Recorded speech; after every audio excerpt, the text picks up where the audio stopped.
Happy 100th anniversary, Disney. First So anniversary. I did not see Wish in theaters when it came out. I actually had tickets, but I got sick. I finally have watched it since it's on Disney Plus streaming. And you know that gif from America's Next Top Model where Tyra's just yelling, like, I was We rooting for were you, rooting even for you. though like I was rooting for this so badly because I assumed, because it's happened so many times before, that the internet was just mean because the lead was a woman of color. Like, Yeah. Turning Red got really roasted online, and it was fantastic. So I thought, "You know what? Maybe it won't be too bad." It was I went bad. in I went in nervous because it was a lot of people whose opinions I generally tend to agree with, who had really specific problems with this. So I did see it in theaters. I saw it like a week after it came out or something. And I was like, "Oh no." As soon as I saw their critiques, I'm like, "I'm afraid." And I was right to be? Yeah, Question so mark? this is a 60-second animated Disney movie, and they're saying, "Hey, it's our 100th year. Let's celebrate with a movie." So we have 3 main issues with this movie, but we do have a few nice things and positive things that we would like to discuss at Mhm. the end. So if you're thinking this is gonna be all a downer, we're gonna This we're was gonna bring not some. this was not the worst Yeah. movie I've ever seen by a long No, shot. I It's think because it's Disney, our expectations are so high. it's one of those things where if a movie is just bad, I will write it off as bad. I'm disappointed because there's a good movie in here. You're not Something mad, you're just happened to disappointed. it. I'm not mad, I'm just disappointed. There's a good movie in this movie, and some of the parts really jump out, and some of the parts I'm like, "This smells like a decision that was made in a boardroom Yes, and okay, so not." Yeah, let's give a let's basic dive in. review of what this movie is in case it's been a couple months since you've seen it or you haven't seen it and you just wanna see 2 crazy people talk and We've maybe been have a having slight. mental Yeah. breakdowns. I watched this movie 4 times, guys. I watched this movie 4 times.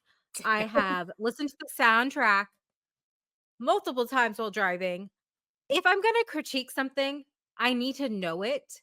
I need to understand it, and I want to come from a good faith of Yeah, critiquing something because I know so many people worked on this, and there is some heart in there.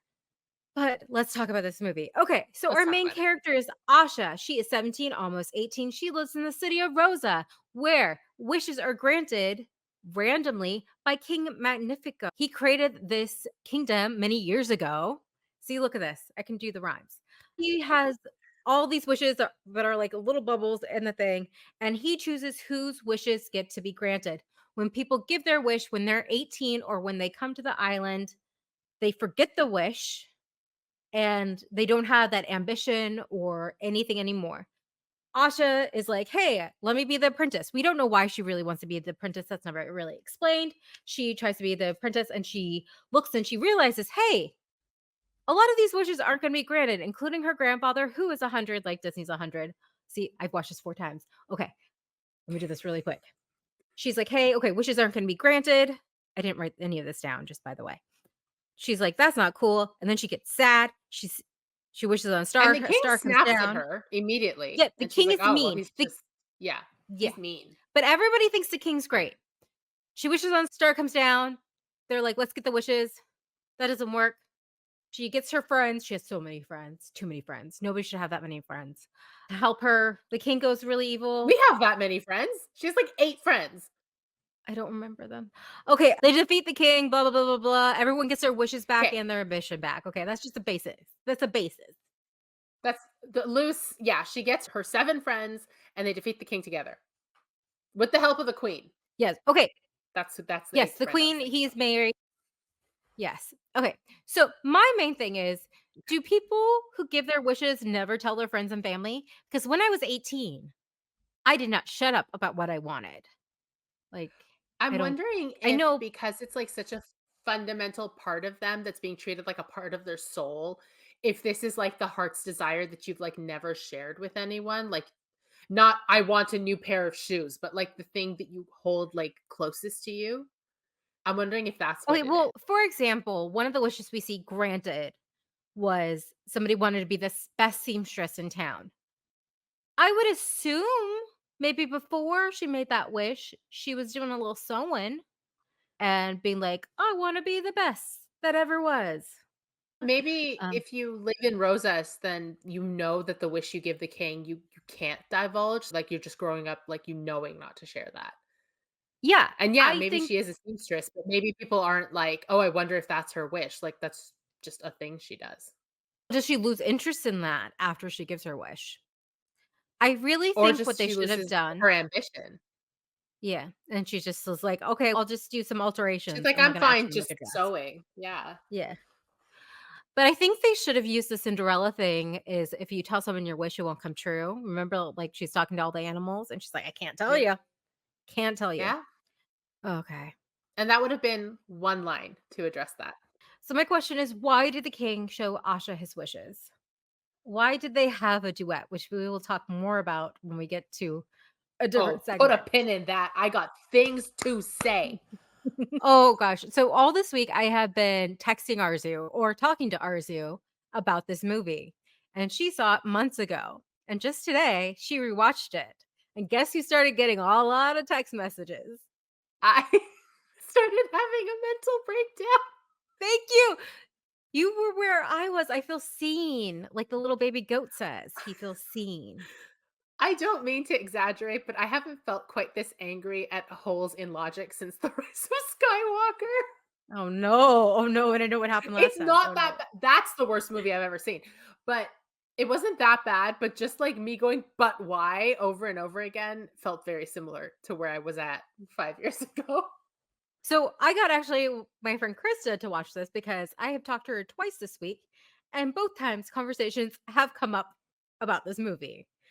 I'm very sorry, Krista. She's very excited to watch this, and I apologize. But she only got to the singing squirrel part, and she was shocked to find when I was talking to her that the father, Asha's father, had passed away when she was 12. And nothing really comes of that except that he's like, look up to the stars. And it really feels like there should be more to that. I actually like that there wasn't more to that, because that felt like early Disney to me because, like, they have all lost a parent, and Yeah. other than, like, Ariel, who I guess we learned later her mom died because of a human, but, like, realistically, like, all of them have lost a parent, and it doesn't inform anything about their arc except that they don't have the other parent. The Do you know thing what I is, mean? like And with Beauty and the Cinderella, I guess Beast, it's the reason she has a stepmother, but, like, yeah. beyond that, like, the loss doesn't inform the arc. So I'm like, that's actually really old Disney to not make that, like, a thing. So But that the I thing appreciate it. is, with Beauty and the Beast, Belle, and Ariel and Little Mermaid, the mother is not brought up at all, But we know is they my don't have issue. one. Yes, we know that, but I'm like, why bring him up? Because to the star motif. As to, Okay. like, why, because later, when she's like, "I wished on a star," and one of her friends who are not the Gabo. stars was like, "What are you, 5?" Like, so it's Just like, because Gabo. it's I've seen a this 4 childish times thing to now. do. Gabo, yeah, the little grumpy one. Because I guess that's a childish thing to do even in this world where, like, wishes are a tangible thing. Yeah, they're like, "This isn't a fairy So that's tale." why. Like, Yes. you literally Read the took room. your wish out of your chest and handed it to a guy. Like, wishing A on a star is not sorcerer. the weirdest thing that's happened this week. I did So, like that she was trying to be the apprentice, the sorcerer's apprentice, like Mickey Mouse, without yeah. being like, "Wink," kinda thing. Without, like, enchanting a brew. Yeah. And that kinda goes into characters. There's a lot of issues I feel with the character arc, especially with Asha. I don't feel like she has an arc.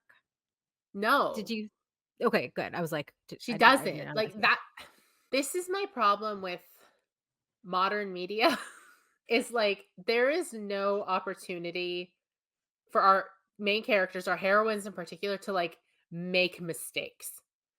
Even if the mistake is, like, Belle or Ariel or Jasmine, where, like, the biggest thing you could say about them is they're, like, rude sometimes, they still have, like, an arc in their story, right? Whereas her thing is, like, she starts off wanting a thing, and this avenue doesn't work, so she pursues this avenue and eventually this avenue, and then she gets the thing.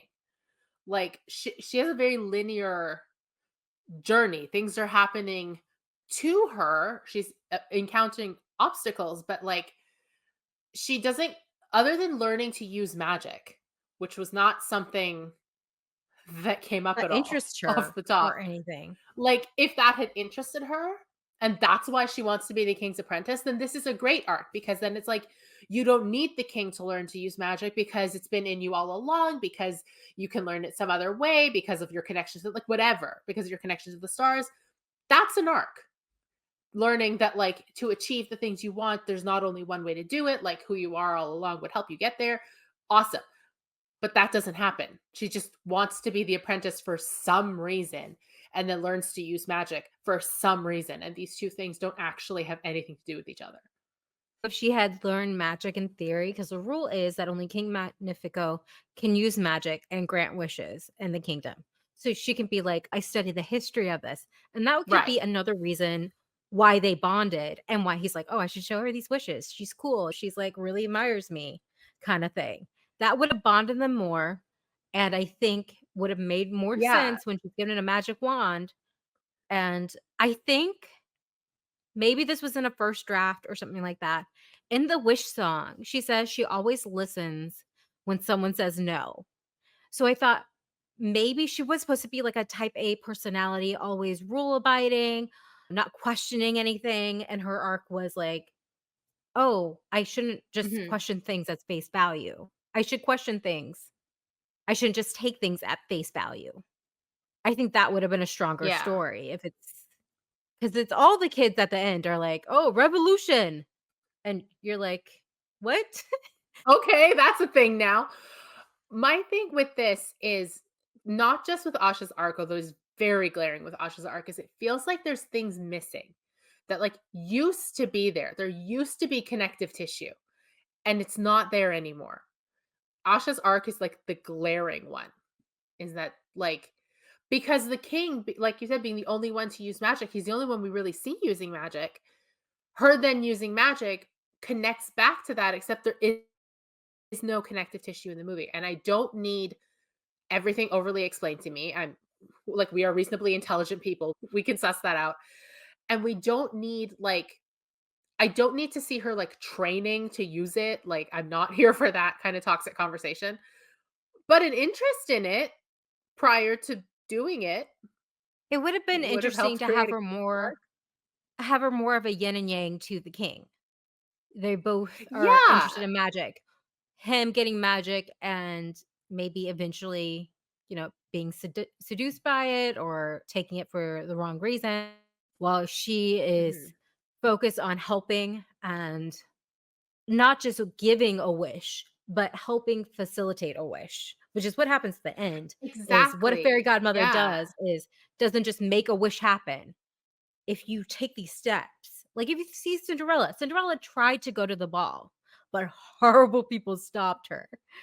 She gave her an outfit and a ride. She didn't push her in the door. She didn't tell her what to do. She didn't enchant her to be able to talk to the prince. She just got her the coat, like the There. ride and the clothes. And she's like, Yeah. "Okay, go." So, So it yeah. would have been better if there was more of a contrast between the 2 because I those are the best hero villain dynamics. We've been talking a Okay, do lot you about wanna the talk king. about Can we talk about villains? Yeah, let's talk about the villain. Okay. Or villains. So originally, the queen was supposed to also be a villain, which hot is all I'm saying. Which she should have been. It's like they're afraid. It's like they think it's unfeminist for a woman to be a villain when her husband is also a villain. Like, they can be villains together. Like, that's, like, it's a couple doing couple things. It's an activity. Because because honestly, her not being a villain and turning against him or as she says, like being loyal to Rosa's, there's so much emotions with that that did not get to be explored at all. That she's like been married to this guy for decades, probably. I don't And know she's how like, yeah.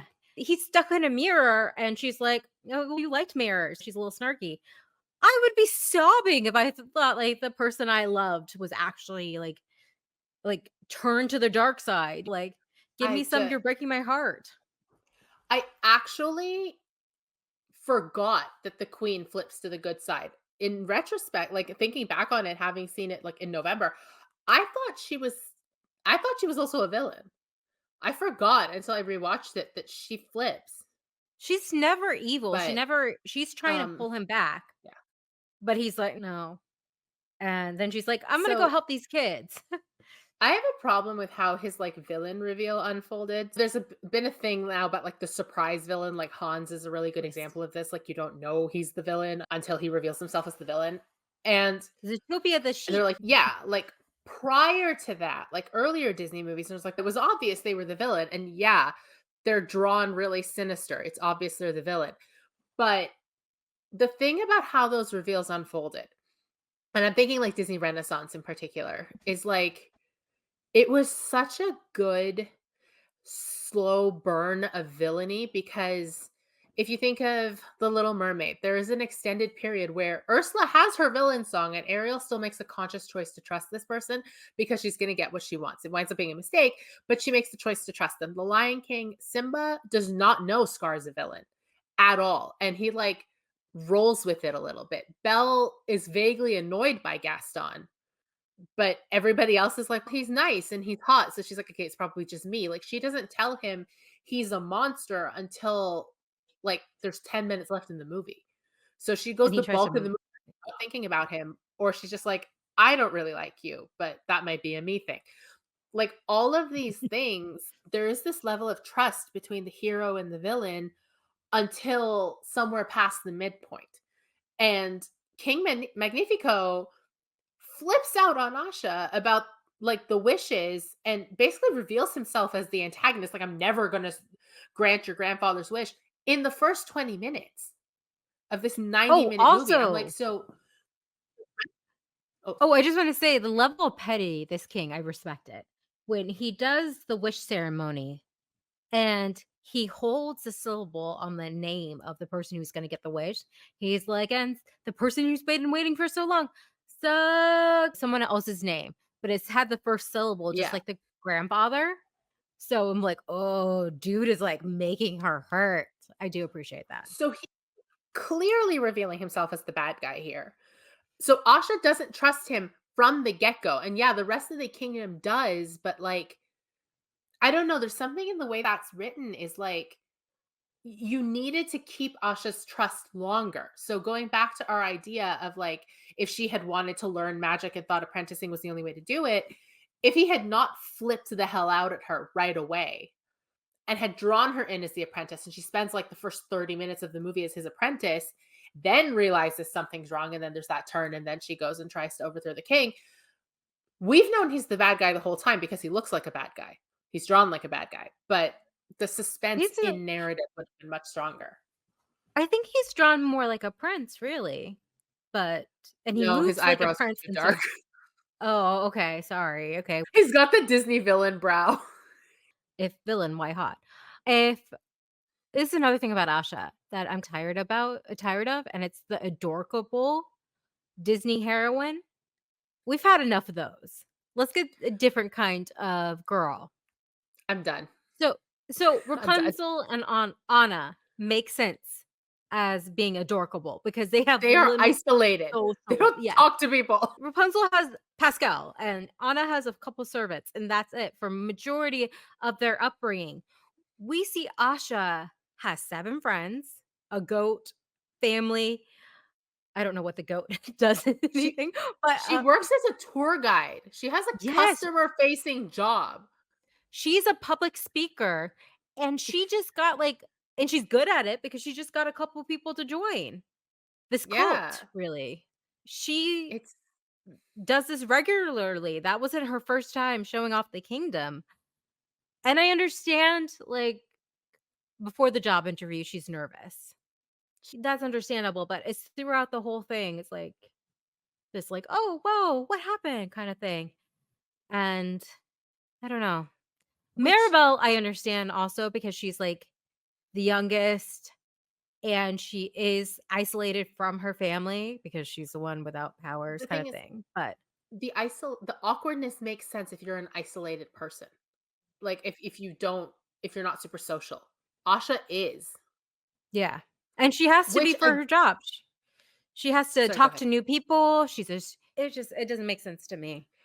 Which again, going back to this arc we invented of like Asha's wish to learn magic, if that had been a thing throughout, then when she goes into the woods and discovers the fallen star, which let's put a pin in that because I have Yeah. feelings. Yeah, Um, I'm excited about but like that. when she goes into the forest and discovers the star and discovers her magic, if she had been training to do magic, her approach to this whole thing would have been different.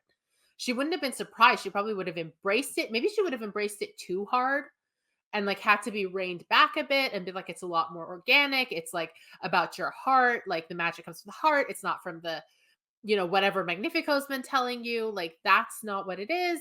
This is what magic is. And that would have been, again, a much stronger arc because then she would have gone from this like magic is this one thing practiced in this one way to like magic is how you feel or whatever the lesson Yeah, there was. So that would have yeah. been great. Can we I talk about need a the star? different. Yeah, Sorry, but go ahead. I just need a different Disney heroine character type. Yes. It's enough. It's enough. Where are But the yeah, competent heroines? yeah, she's nearly 18, she has a job. Like, give me my bells, give me Esmeralda, give me, like, give me Jasmine, give me the girls who are like, they have it together and they have other But problems to deal with. yeah, I'm very excited to get your take on, and that's the original concept of making Star actually like a humanoid love interest for Love Asha. interest. The concept art Okay, looks so cute. buckle up. We're going to be here for a couple hours. So, for those of you that don't know me well, if I'm not talking geeky stuff and I'm not talking Star Wars, I am talking romance. It's primarily what I read. I write it. I'm the most, of all genres, I am most engaged with romance. I love it. It's very important to me. And I feel as though Disney of late has forgotten that this is a thing they can do. It's not the only thing they can do, and I get that it's not the only thing they can do, but they have forgotten that this is something they used to do. My problem with this is having Star be a love interest would have fixed, I think, a lot of the problems in the movie. And I'm not saying that because Asha should only be defined by her romantic arc. Like, we have just spent the last 20 minutes talking about what her magic arc should have been and her like self growth arc.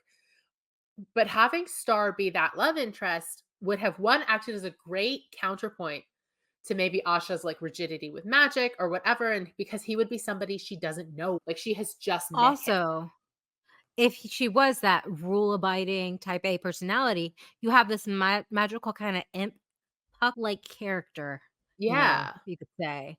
That would have been great to play off. exactly. And he would have like been like, no, magic is this chaos thing. And then the answer is actually it's somewhere in the middle, like because look where the chaos got you.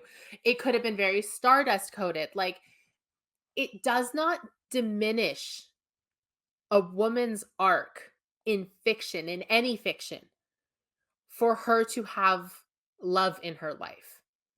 I feel like anybody who feels that way, who feels as though a woman having romance diminishes her as a person, should either remain single forever or leave their partner immediately because obviously you're diminishing your own arc. Like, I don't know. I know fiction's not a one to real life, but if told correctly, it is a complement to somebody's arc. It accompanies their arc. It doesn't weaken it. And having this star be this cutesy little bouncy baby thing is cute, and we can definitely try to sell toys of that thing, but Except they're all it 40% off now at Disney World.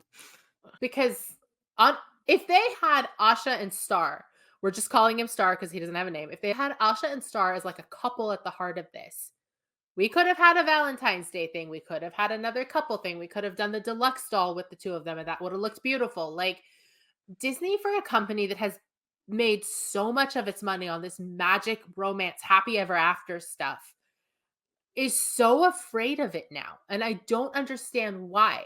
This is like something that your company was built on, was this fairy tale idea of everything, including love. And it's like, it's not a bad word, and I almost hesitate to say that having her only friends be a bunch of children, because 'cause they're all teenagers, except maybe Dahlia, I don't know. But, like, they're all 18 and under kids, and a goat and a little bouncy star baby is a little bit infantilizing, that this is all she has going on. Do you know what I And mean? Like, it's very weird to have a group of teenagers and nobody be paired off. That's all I'm saying. it's like teenagers are interested in each other. Yeah. Hormones are a raging, So I was and watching the nobody's behind making the eyes at scenes. anybody else. And so I was watching the behind the scenes, like the little docs they have on Disney Plus, and they said one of the reasons they made Star into the bouncy ball thing is because they felt like the humanoid version took away from Asha's story. And I'm like, not if you tell the story. What story? That's true. Honestly, okay, think about this. He has Eh, maybe like at the end, they he took has to go away back up to the sky. Like she has to learn to let go. She has to learn to be strong. She could learn so much. Disney wouldn't do that. If it's a romance, it's a happy ever after. But then it's a Stardust thing of like, how do you reconcile this star that has to go back to the sky with this woman who doesn't want to? And somebody, and he would probably have to, which again would be like a reverse Little Mermaid. Like, he would choose to stay. It would be You know nice what I because mean? I do see And this choose. over and over again, and not just Disney movies, but it's usually the woman who has to change herself or give up something to stay with the man in the fairy tale. There are some exceptions, like Hercules decides to stay with Megara at the end, which maybe that's why I Yeah. like it so much because it changes that a little bit. But it would have been really refreshing to see. And that kind of goes And like, into oh, sorry, wait, the final keep button going. on that, they could have, because this is such an homage to other Disney movies, it could have been like, we could have got a little of Star's backstory, and he, like, is curious about the world and, like, is curious about humans like Ariel, and when he gets the opportunity to go, then he's like, "This is amazing, it's not what I thought it would be," and then realizes what it is, and then makes that active choice to, like, be a part of that world. You know what I mean? Like, and then that would Isn't have been this another neat? homage to another thing. Yeah. But, like, you can't say that having this love interest be a bouncy star baby instead diminishes from Asha's arc when you haven't given her much of an arc. So it's like, what arc is it taking away from? There is no arc. Yeah, and speaking Sorry, of go on. Star, he is adorable and very Extremely. cute. And they said he was like that design was based on the first thing animators do, which is a bouncing ball, which I love that little add-on. And I love that Asha does like little animations of goats. The king Yeah. is not impressed with that. Like I like those little Easter eggs, not even Easter eggs, they add something to the story. But I don't feel like the star has that much personality. Asha cares about him and says like she understands it, but I think he needed to talk. How funny would it be if, like, Star the humanoid comes to Earth, falls to Earth, has this opportunity to help this woman, Asha, struggling with her magic, and the little star baby comes with him, and she's like, "Is that your pet?" And he's like, "That's my boss." Like, I thought you were gonna say that's my son. No, that's hilarious. that's my boss. Like the little star baby is the senior star, and like Yeah. the humanoid guy works for him. That way we still have the little bouncy cute star, and we can still put it on a t-shirt, and we can still sell merch, but also not losing the little, like, the romantic angle that Asha and Star would have had. And it just devastates me that there's this good movie about this woman learning to use her magic in spite of this evil king and queen with the help of her star love interest. We don't have that movie. This movie we completely made up. I broke and I because I was broken too. We're comparing this very real Disney movie to this fictional Disney movie that we have made up. But no, there is concept art, and this was something that was considered. No, I know the romance arc was considered, but, like, the magic arc that we just made up, Oh, we keep referring to like it's fact, but it should have yeah. been.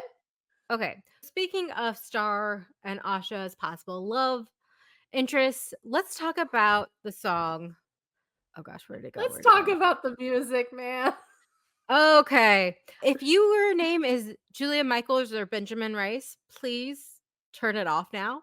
And if you're watching, because this is the meanest I've ever been about a work of media. I don't feel as mean about this for the record, but Michael said in a roundtable with, I think it was Vanity Fair or Hollywood Report, I get this too. No, Hollywood Reporter roundtable. She said that she was given like about 3 weeks to write songs. They didn't have a final like story. All they gave her was like, this is Asha. She's like an activist. She's trying to change things. Write a song about it. So it's not all her fault. It's not all their fault. It sounded messy, especially when you have two it's people who have no musical theater or musical background. This is not how you do this. Elton John worked with Tim Rice when he did Lion King. You have someone there who has done this before. You do not give them a $200 million movie that's supposed to celebrate your 100th. yeah. Not the best decisions. There's a cadence to musical theater and like a structure to musical theater, both in terms of like where the songs go and like how the songs sound. That yeah, not everything needs to sound like Howard Ashman-y. I get that. But like Lin-Manuel Miranda has background in theater. Like he did an arts degree and has a background in theater. So by the time he's writing music for Disney, he's got an idea of how this works. Julia Mhm. Michaels, I'm not as familiar with Benjamin Rice's music, but Julia Michaels is like a pop singer and like Yeah. does pop music. So if you She's have written Julia Justin Michaels, Bieber. She's written Justin Bieber songs and like she is a "Sorry," which good, is a bop. I love Selena Sorry. Like Gomez. Yeah, these are solid she's songs. good at what she does. She's a good songwriter. I think she I just feel like needed a musical they theater yeah, person to work with her. 100%. I feel like they set her up to fail, and that's not fair to her. The Oh, thing like is, the thing about the songs is she's set up to fail because one, like you said, they didn't give her the full story. So she's not entirely sure what she's writing to. But then also on the complete flip side of that, the songs for the most part are incredibly like context specific. They're specific to what is happening on screen right then. And I know that's the case of a lot of musical theater, but they will have like the like like an opera, the songs that are like the plot and then the songs that oh, are yeah, there to show off the singing. Like they have both, but but this is usually all plot songs. Or yeah, almost but all plot songs. We're gonna put a pin in at all costs because I'm gonna come back to that one. I But mean, I feel like some of these songs are just, like, pop songs put in, maybe a few things of exposition are added, but it's not enough to actually move the story forward much, which when you have limited time and limited song space, you need to use every word. And the thing is about musical theater and Disney movies like this is those songs are people's innermost thoughts and emotions, which you get to share. And I think it's like every song, nobody can lie in those songs. It's all the truth. So that's when you really get to know the characters and you really like mhm, empathize and learn about them. But I would like to oh, and just a few other things about I don't know musical theory very well. I took a few years of voice lessons and piano and I was very into musical theater as a kid. Very shocking that I'm now a podcaster, right? Half rhymes and imperfect rhymes are very popular in pop music. And those are two words that only have the final consonant sound and no preceding vowel or consonant sound in common, such as stopped and wet, parable and shell. So those are common in pop music. The Justin Bieber songs, the Selena Gomez songs, they all have that. Musical theater has like full rhymes. And when you're yeah. expecting that, it feels weird to you when things are off. And that's why I think people had such a reaction to this music is it's just It feels a jarring little to your off, you're right. brain. And just an example and like I'm a star. This is like a half rhyme. See, we're all just little nebulas in a nursery. From supernovas, now we're grown into our history. So nursery history. Those are partial rhymes. If you look at part of your world, Mhm. like pretty much the entire Little Mermaid. The words are very simple, but they're so clever. I don't know how Ashman did this, but he's a genius. His genius cannot be replicated. It's because impossible. he was good at what he Lin-Manuel tried did. his he tried Lin-Manuel tried with adding the songs to The Little Mermaid. They didn't quite mesh as well. And I've heard people say Lin-Manuel, like, he uses similar words again, like in the Moana song, he says island like 5 times. He's like, "And how far I'll go." It's like, "I know everybody on this island is come on this island." But that's a Blah, blah, blah. stylistic choice. Exactly. That's That feels like a choice, and it feels like it shows Moana's discontent. She's stuck on this island. Everybody else is happy with this island. And then we get the line, everyone has this role in their island. Guess I should roll with mine, which is so clever, I think. My brain. I I always think like my thing with the songs in Wish as a whole is like knowing what I know now and the Star song in part are the worst offenders for this in that they are using a lot of very like complex vocabulary, which makes it sound like they're tripping over it. And it sounds more like they have put a high school poem to music Okay, because you're so trying like do you know what I mean? yeah, no, definitely. I have something that really bothered me with I'm a Star is they did have some of that grammar, like one of the animals says, "Here I are, I'm a star," which I don't know if it's supposed to be humorous. Like, "Oh, an animal doesn't know grammar," like, "Valentino doesn't know how to I count because think he's a 3-week-old colt." I don't know. that I can forgive because that almost sounds like something they would do in the old ones, like to be funny. Okay. But if the rest of the song around it is more solid, then we're more forgiving of that. Yeah, okay, so Do there's you a know what I line mean? that says, "Why flowers in the wind are so effortless and eloquent dancers." And that makes 0 sense to me because eloquent is just about writing and speaking, nothing to do with dancing. I have to find the lyrics for What I Know Now, Oh, yeah, okay, I um, have a few of the lyrics because here. there's one lyric that bothered me and I forgot to write it down. So let Oh, me I look have a while you're few. talking. Okay, "What I Know Now" is a song where the teenagers with Asha are like, "Okay, this guy needs to be stopped." It's like a get hype song. Stars doing shadow puppets. And there are a few simple changes that could be made. Like, again, I'm not a songwriter. I know this is just like a Monday morning quarterback kind of situation where I'm saying what you could do. So Asha's singing, "If it's not us, then who am one? If we don't fight, he knows he wins." That makes 0 sense because he doesn't see them as a threat. So I think it should just be changed to, "If we don't fight, you know he wins." Instead, and that makes it work better. And a lot of repetition with this music, with the lyrics, and when you have a limited time to say what you can say and learn more about characters and stuff like that, you gotta use every word.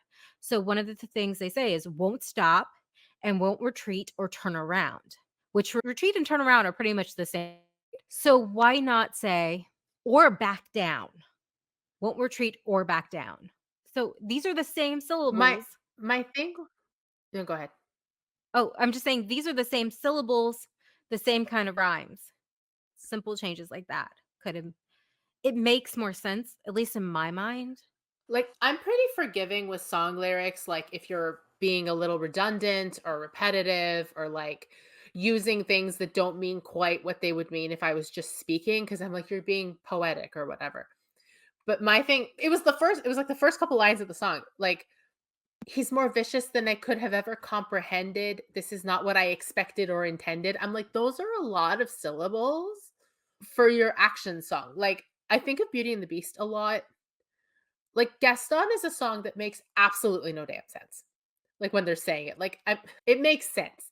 It's goofy and it's silly, but it's simple words and it's so lyrically sharp and it just gets the point across so clearly that I'm like, I feel like in this effort to sound epic and poetic, it just all got a little muddled, which is where One I second. think because if you're singing pop music, you're not required to enunciate to the cheap seats. Really? Like, I know I get that they play big stadiums, but you don't have to, like, enunciate for the sake of, like, the people sitting in the back row understanding your plot. Like, they're there for the music, they're there for the vibe, they're there to hear a song they've heard you play 100 times, like, on streaming or whatever. But with musical theater, because everything has to be very clear and very enunciated and very, like, obvious, I feel like that's where having a musical theater person work with you helps because then it's like, simplify the language, make your point sharper. And I know this is making it sound like we don't understand big words. We do. We are educated women, but in this context, it's too much in this context. And I'm just thinking about the mob song, because you brought it up, Beauty and the Beast. It's okay. The bad guys getting ready for a fight. It's an example of Mhm. it. And we actually see them going to the castle and actually doing something. So it's an active song. This song, they're just like playing around, beating some drums.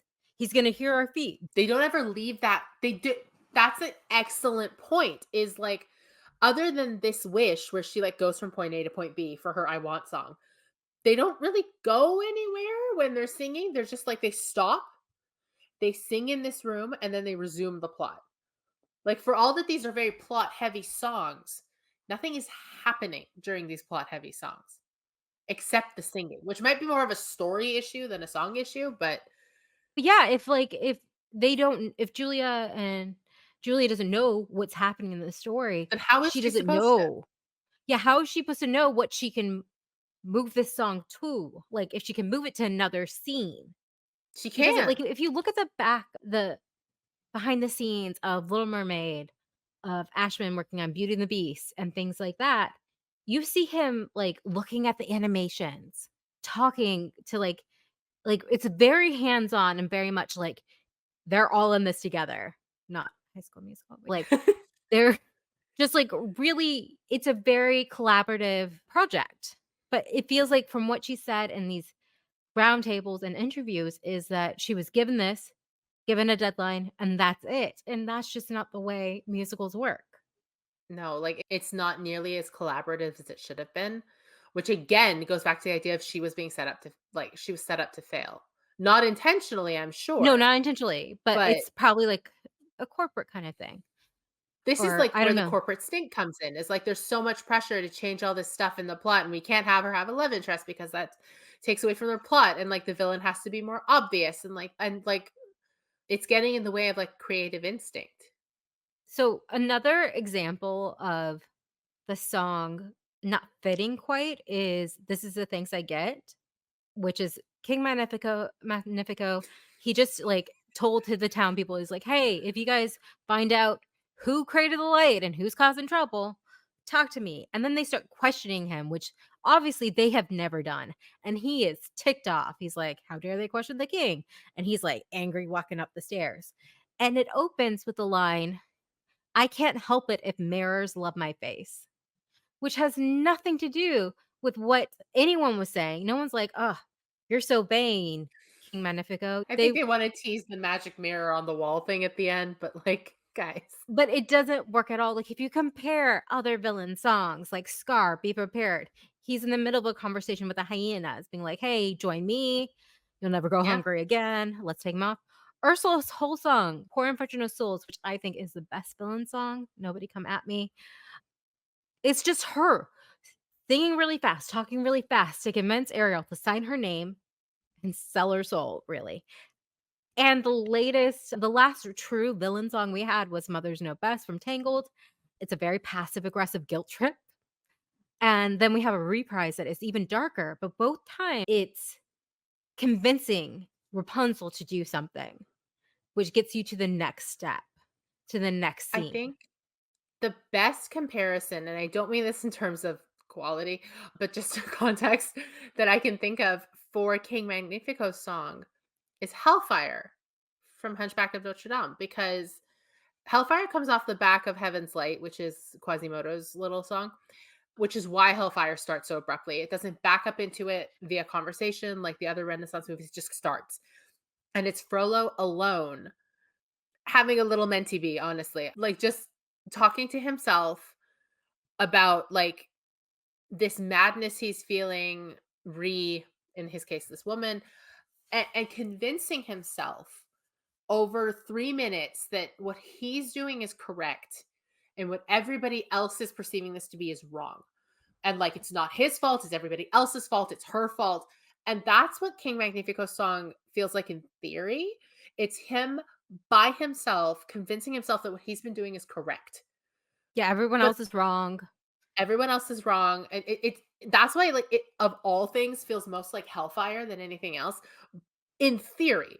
In execution, like we've already talked about how lyrically it's just like in general this movie's really not there. But also because Magnet's been at this evil level the entire time. This song doesn't even give him anywhere to go like emotionally.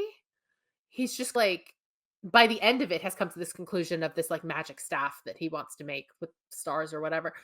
But Which he was already considering before which he his was wife already thinking stopped about him. anyway. Yeah. So he doesn't even get to that point in this song. It's just reinforcing it. Whereas like Frollo goes from I'm feeling a little conflicted to I'm A little really horny horny. for this woman to I think I'm gonna kill this woman. Or I Like think I'm gonna burn all of Paris down. It's like like what that song ends. It's like, yeah, okay, they all suck. it Burn it down. really escalates. It goes from I'm upset right now to what if I kill this entire minority currently living in the city? Like it really goes really far. Whereas Magnifico like is at the same level for the whole movie, which is another issue with what happens when you reveal your villain that early. As like Even though if he had been like the oh, benevolent yeah. monarch, maybe a little suspicious, but generally like we think he's pretty okay. And this is his turning point where he's like, I do not want to be questioned and I'm right and you're all wrong. This is his like flip for the audience. That's a much stronger moment because we all know Frollo's a bad guy because he's Yeah. ass. But like we're like, oh, he's We don't messed know how up by the bad. time that song's How over. bad. We're like, this man is Yeah. not okay. Like, He needs help. Yes. yeah, he needs he needs more help than we can give him. Yeah. The internet made fun of this line, "I let you live here for free and I don't even charge you rent." And that's just, They again, right, repetitive. And also made me think, "Hey, kind of not too bad. Rent free?" I don't know. in this economy, we're like rent-free In this living? economy So what if in he's this an ass? economy, I don't have worries too. I rent free? Like, Buy the water? I'm here for it. Yeah. In the Mediterranean for free? Yeah. That goes to the intro song, which is Welcome to Rosa, which really feels like the Family Madrigal, like, wannabe song. And just contrasting the 2, we learn nothing about Asha in that song. We only get what we were already told at the beginning, which I know they wanna do the book flip thing, which is iconic, of course. But And I love that. I Encanto love that. yeah. But Encanto, the song, we find out about every single one of her family members. We find out how she feels about each of those family members, and also how she feels awkward in her family. And we find out about the Yeah. town, the history, everything in, like, 3 minutes, and it's done so well. Not to rewrite the movie again, but if this song had been like Asha going and be like, "Welcome to Rosas. Here's the deal with Rosas," and explains it to them, and then as she's doing this, the people she's encountering are singing, "Here's the deal with Asha for us," Oh, like Belle, and then that like becomes Belle, yeah. another Easter egg, wink back, nod back to other Disney movies where she is explaining the town to us, they are explaining her to us. Like, for a more recent example, like Where You Are in Moana is Mhm. it does explain the village and like how the village works, but it also explains Moana because it's her parents being like, "This is going to be your role. This is what you have to do." And then by following that up with her I want song of How Far I'll Go, it's like, okay, we know what's expected of her, but she doesn't want that for herself. So the two together give us a pretty good picture of who Moana is. Whereas Rosas and This Wish put together don't no nothing in this movie gives us a picture of who Asha is. Even if they had, instead of having the villagers talk about who Asha is, have her do, like, a side that why she's so nervous about meeting the king and this interview and, like, "Oh, I Sure. really want this," kind of thing. So explains more of her motivation. Also, Absolutely. why do they why is she shocked that not all the wishes are gonna be made? He only did 14 the previous year, and apparently that was a high percentage. So, I like, do some math, girl. Is there no math in Asha Rosa's? math, Asha girl math, girl math. Disney girl math. Because we're talking about the balls. Can we talk about the balls? The balls of gas? Or are we gonna talk about At All Cost, Can which we talk is about at all costs? At All Cost is the second song in this movie. It's It feels so weird and out of place. it is I okay. At all Yeah, go ahead, costs go ahead, is go ahead. on paper. If you read the lyrics, at all cost is a love ballad. It's a duet. It is inherently and Sung objectively a romantic song. sung by a Okay, 50-year-old king and a 17-year-old that might work for him. but sooner they are singing these achingly like this is a beautiful song on paper. This achingly beautiful song. They're not looking at each other good, but like, because I know some people ship it, and like, you know what? Ship it. That's fine. Like for once in my life, I'm not doing the villain ship because I'm shipping her with the Starboy that doesn't exist.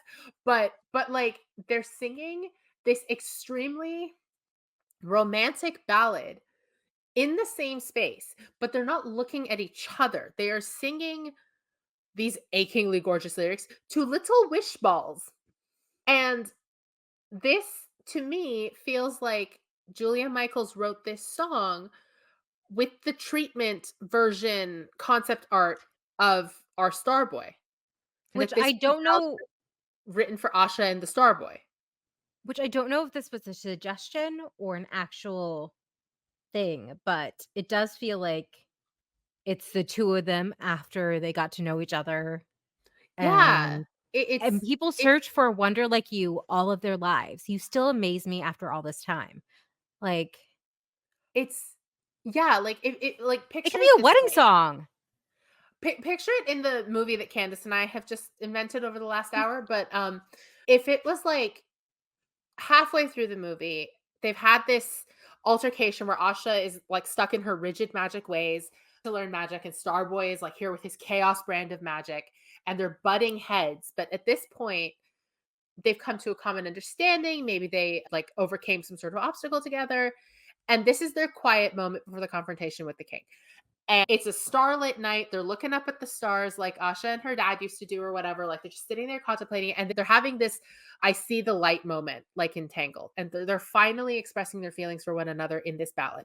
And then come to the end of the movie, something goes wrong with Asha, with Starboy, with whatever, and they can reprise this song in like a like when he's making the choice to stay or when she thinks she's going to lose him. Like because this is so romantic, that is the only function I can think of for this song is like the Okay. midpoint love ballad. Do you know what I mean? So, For in the Asha, demo not fit where it in is now. the yeah, in the demo version sung by Benjamin Rice and Julia Michaels, "Love You" was in place of "Promise."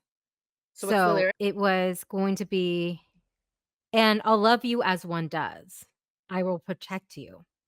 That's what it was, instead of Like "And promise as one does." So, come the on demo had now. love instead. This was written for Asha and Starboy. I'm convinced this was written for the 2 of them. There's no other way. There's no this was not written for this scene, and I think that's what makes it so hesitate to say offensive, but it almost makes it offensive to use it here when it was so clearly written for not only a different character in a different context, but like for a completely different story. It really does feel like a jukebox musical in this part because it feels so out of place, but you're like, "It's an ABBA song, we gotta put it in. We only got these Yeah, songs. Gotta make it it's work." no offense to Mamma Mia, but it's Chiquitita. It doesn't need to be there where it is. Do you know what I Oh, mean? no. But Like, it's a pretty song. it's That's the thing. It's beautiful. the best song of this movie, and I you feel like a lo unironically love this song. It just doesn't belong where it is. if I had heard the song and just saw that King Magnifico and Asha sang this together, I'd be like, "What is this movie? What's I going saw on, guys?" somebody on Twitter before I saw this movie out of context, putting these song lyrics side by side with a picture of Magnifico and Asha, and I was like, "Oh, the villain and the heroine are singing a love ballad, and I walked in, my Raylo ass completely prepared to ship this, and then I realized they're not even looking at each other, and not only that, like, he's already married and his wife is hot and they seem She's really into each other, and I'm 17. like, "That's She's wow," 17. but, like, She's 17. she could Oh be my god. 18, like, but I'm like, "Oh, this not at all what was going on," which then begs the question of, like, why is this going on? And it's because they had this beautiful song they wanted to use and didn't know how to use it. And then by putting this in here and taking up 3 minutes of time to sing this song, we also lose the opportunity to find out why Asha wants to work for the king, why Asha's qualified to work for the king, why she cares. Like, all of that gets lost for the sake of using this love ballad that you need to stick somewhere because you wrote out the love interest because you're cowards. Like, having a mental breakdown again. I don't know. It's just it adds nothing is the issue. I wish they changed a few more lyrics to make it hint more that Magnifico wanted to possess these versus, "Oh, I'll protect you. I'll love you. I promise you." Like in because this is only the second duet between a Disney heroine and a villain. The first one is "Love is an Open Door," and Mhm. there is a hint where Hans is like, "I've been trying to figure it out. I've never had my own place," and he's like pointing, kind of thing, and Hashtag he's Team he, Hans. oh, this again. Even though hashtag King Magnifico, I should ship it. hashtag. I Oh, it's not should ship shipping it. it. It's not shipping No, it. It's just he's I voiced by should. Chris Pine. It's not even that. If this was any other circumstance, I probably would ship it, but I'm so attached to the idea of Starboy that I can't let This him go. concept that does not exist. This concept art has me in a chokehold. I can't let it go. I'm just convinced that's the version of the movie that actually happened. Oh no. Oh no. I Oh, think I this is a broke whole Arezou other when I level of suggested this. Delulu. Yeah, so I saw this movie Saturday after it started streaming. I have been obsessed ever since because I'm trying to figure it out because there is a great movie in there. So let's talk about some of the things that we like about it. Yes, we did like things about I this movie. Yes, I honestly did like the animation. I know a lot of people had issues with it because of the frame rate made it look cheaper, but it looked like a painting, a watercolor. And thing is, Disney has been playing it safe a bit, and I like when they take chances like that. And it looked pretty on my TV, is all. In the first draft of Tangled of the art they were going to use, which was like a stylized like painting animation, but they couldn't like afford to render it. So that was Rapunzel Unbraided, which was gonna be more of a Shrek movie, but Mhm. Shrek came out and they're like, "Oh, no. Pivot," kinda thing. So, I yeah. also really like the animation style. My brother, while Candace and I were at Disney a couple months ago, my brother watched this by himself and sent me an increasingly unhinged number of text messages about the movie. And one of them was about the animation style. One thing I think he said that I thought was interesting was he was like, it would have been cool if they kept this dual 2D, 3D style, but we're like intentional about what was 2D and what was 3D. So like anything that was magic would be one style and anything that wasn't would be another style or something like that. And that would have been really cool to see. But for what it was, I really liked the animation. I thought they're trying something new. And like whether or not it lands, they have tried something. I enjoyed it. Originally, Star was gonna be 2D, but they thought it was too different with what they had, and also his little Stardust, his little Yeah. flickering Stardust just didn't feel like it was right, so he became 3D. But again, they were trying something new, they were trying something different, I will never which fault them for trying something new. the cast is freaking amazing. They're Ariana amazing. DeBose, Chris Mhm. Pine just hamming it up, giving Having the time of his 110%. life. Ariana is a Disney princess in my mind. Oh, Ariana DeBose is amazing. I have no bad things to say about her. She sold it. She did a beautiful job on the music for as critical as we've been. She has a Yeah, beautiful voice. So again, I would listen to her and anytime. The cast was great. This isn't specific to this movie, but I really like the Disney 100 logo off the top. Thought that was nice. I'm a sucker for the Disney like opening where it swoops around the castle. It makes me emotional every time, Yeah. and I really liked the 100th one. I really like the idea of Rosas being, like, a place that people could just they could immigrate to, and so you had different ethnicities, you had different languages, and I thought that was a great way to be, like, telling a story, maybe in a middle age, mixing it up a little bit, not giving us the same Yeah. thing over again. I'm always It excited was a when diverse town, and I really enjoyed yeah, that. I'm very excited when little girls are able to see themselves on screen. So, love Asha for that. My dad said Asha, that's an Indian name. I'm like, "Yes, dad, I know."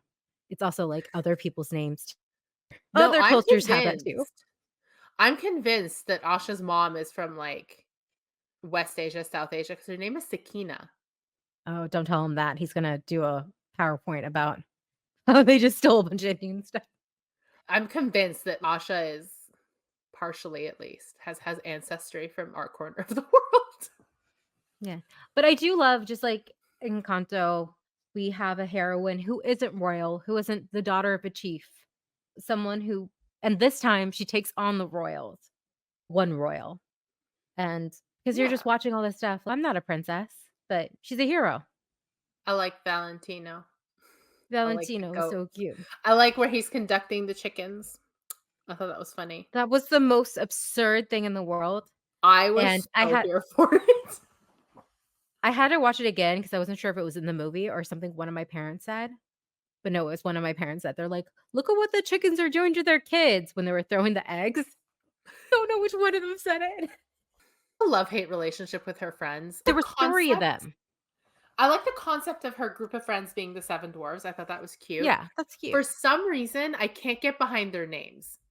I don't know what it sounds So we have Dahlia, which is the like best friend of Royal Baker, Dahlia is Doc, Bazima is bashful, Gobbo is grumpy, Simon is sleepy? Sleepy.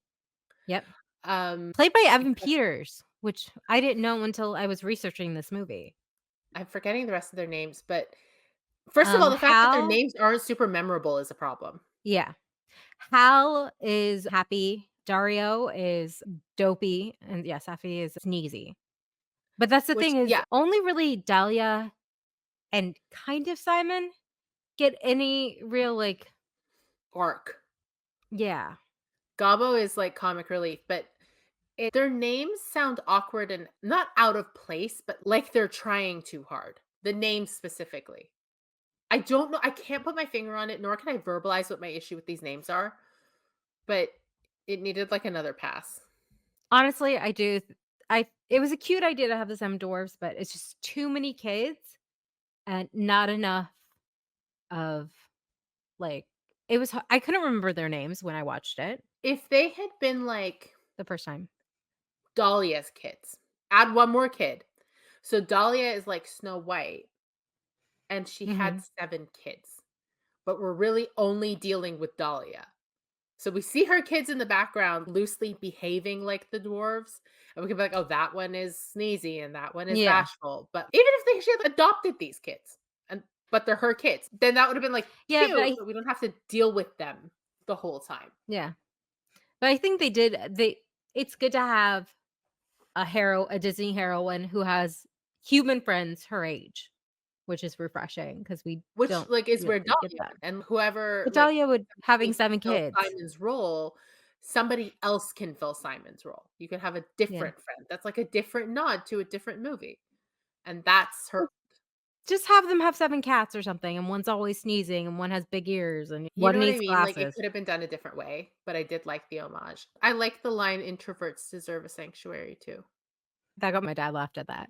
That was cute. I like the overall vibe.